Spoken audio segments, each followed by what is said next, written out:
Selamat malam semuanya, saya perwakilan dari kelompok 5. Di sini saya akan memperkenalkan anggota kelompok saya terlebih dahulu.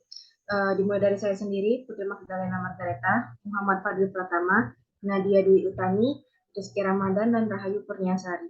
Adapun presentasi ini merupakan bentuk hasil dari diskusi kami guna memenuhi tugas manajemen resiko sistem informasi.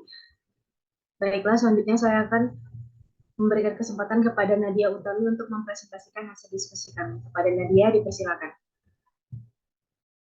Baiklah, Assalamualaikum warahmatullahi wabarakatuh. Di sini saya akan mempresentasikan hasil diskusi kelompok kami yang berjudul Analisis Manajemen Risiko di Kantor Imigrasi Kelas 1 TPI Pekanbaru menggunakan COVID-19. Risiko merupakan kemungkinan terjadinya sesuatu kejadian yang akan menimbulkan kerugian serta terjadinya konsekuensi negatif dari suatu peristiwa. Strategi manajemen risiko yang dapat diterapkan dalam suatu organisasi yaitu dengan cara menghindari risiko yang menyebabkan dampak negatif, mengurangi efek yang negatif yang muncul, serta implementasi tindakan pengendalian serta pengawasan yang efektif dan optimal. Next.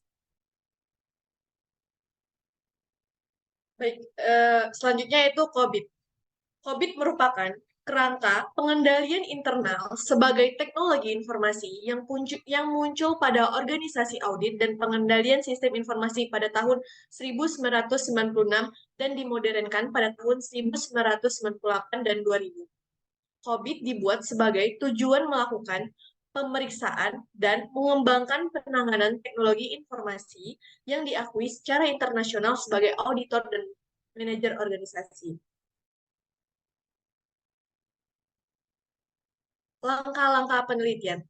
Yang pertama yaitu perumusan masalah, yang kedua studi pustaka, dan yang ketiga pengumpulan data, yang keempat pemetaan COVID-5, selanjutnya analisis data, dan yang terakhir kesimpulan. Next. Berikut di sini disajikan hasil pemetaan COVID. Yang pertama dapat kita lihat tabel 1 ini merupakan hasil pemetaan enterprise goals ke IT related goals. Dan tabel kedua di sini merupakan hasil pemetaan IT related goals terhadap proses COVID-19. Pada tabel ketiga ini merupakan hasil pemetaan RACI chart. Next.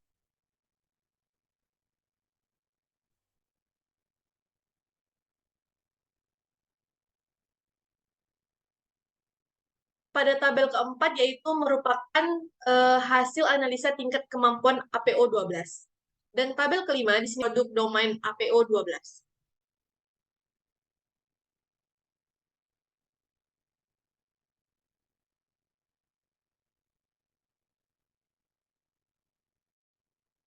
Dari hasil perhitungan, maka dapat ditarik kesimpulan bahwa capability level manajemen risiko yang ada di sistem penerbitan dokumen perjalanan di kantor imigrasi Pekanbaru ada di level 1. Hal ini memiliki arti bahwa sistem penerbitan dokumen perjalanan di kantor imigrasi Pekanbaru berdasarkan domain APO 12 sebagian besar telah diimplementasikan, namun belum digunakan secara optimal dalam mendukung enterprise goal dalam pemerintah dan aktivitas lain yang belum dilaksanakan. Untuk mencapai level yang diharapkan tersebut, dibutuhkan implementasi mitigasi berupa pemenuhan aktivitas-aktivitas pada level 1 dan peningkatan untuk naik ke level 2 agar dapat mencapai outcome yang sesuai dengan yang diinginkan oleh kantor imigrasi TPI Pekanbaru pada domain APO 12 yaitu manajemen risiko. Berdasarkan uraian dari analisis manajemen risiko di kantor imigrasi TPI 1 Pekanbaru, pada proses APO 12 dapat ditarik kesimpulan bahwa capability level manajemen risiko yang ada di sistem penerbitan dokumen perjalanan di kantor imigrasi Pekanbaru ada di level 1. Hal ini memiliki arti bahwa sistem penerbitan dokumen perjalanan di kantor imigrasi Pekanbaru berdasarkan domain APO 12. Sebagian besar telah diimplementasikan, namun belum digunakan secara optimal dalam mendukung enterprise goal dalam pemerintah dan aktivitas lain yang belum digunakan. Untuk mencapai level tersebut diharapkan dan dibutuhkan implementasi mitigasi berupa aktivitas-aktivitas pada level 1 dan peningkatan untuk naik ke level 2 agar dapat mencapai outcome yang sesuai dengan yang diinginkan oleh kantor imigrasi TPI Pekanbaru pada domain APO 12 yaitu manajemen risiko.